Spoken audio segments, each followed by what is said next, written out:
Мирно и со песна над 20.000 граѓани се собраа да изразат револт против аболицијата на Заев и Верушевски и вандализмот предизвикан од нивни поддржувачи на протестите. Граѓани од цела Македонија масовно повикаа на избори и застанаа против, како што велат, деструктивните политики на СДСМ.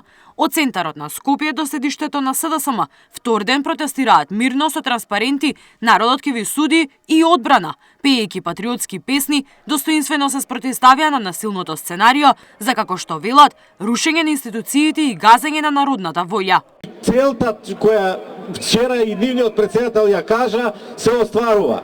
Уништување, рушење на институциите на системот, дестабилизација на државата и конечната цел во соработка со странски служби, со чадорот, како што го нарекуваат, промена на името на Република Македонија. Тоа значи дека сме во право и дека не треба да го дозволиме тоа. Ќе се бориме се додека не се избориме за нашата слобода, бидејќи ние немаме резервна држава. Ова е нашата држава. Повикувам вечерва на разбирање, на љубов и на обединување. Ние не сме дојдени да кршиме и да палиме, ние сме научени да градиме и да сакаме меѓу себе.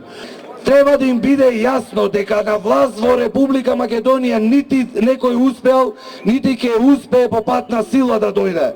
Македонецот е писмен, македонецот ја знае политиката и ја разбира како таква. И единствен начин е со пенкалост да дојде на власт. Остро се спротивставија и спортистите и архитектите. Порачаа македонскиот народ нема да дозволи раздори и уништување на државата исконска. Повикаа никој да не се откаже од нивното најсилно оружје, од својот збор и преку избори да одлучат кој ќе влезе во законодавниот дом. Редно е, велат граѓаните Македонија, да излезе од наметнатата криза од опозицијата и да продолжи да оди напред. Гледате сега каде се наоѓа Украина. Никогаш не може да се врати во таа состава во која била. Не смееме да дозволиме да се случи тоа во Македонија и како што гледам од оваа бројка тука, од народот, тоа никогаш нема да се повтори во Македонија и нема да се случи затоа што поддршката народот знае на кого да ја даде. Да им кажеме дека нема да дозволиме некој од надвор, а ниту па од натре, да го руши она што нашите прадедовци, дедовци се бореа и ќе се борат за оваа држава. Гоце Делчев рекол, светот го гледам како поле за културен надпревар меѓу народите. Да почнеме со тој културен надпревар прво меѓу нас самите. Ако имаат што да понудат на избори, нека понудат, ако не, нека си одат на ѓубриштото на историјата. Нивното време е завршено. Беден кандидат за човек кој претендира да ја превземе власта во Република Македонија. Па власта, Зоране, не е морков.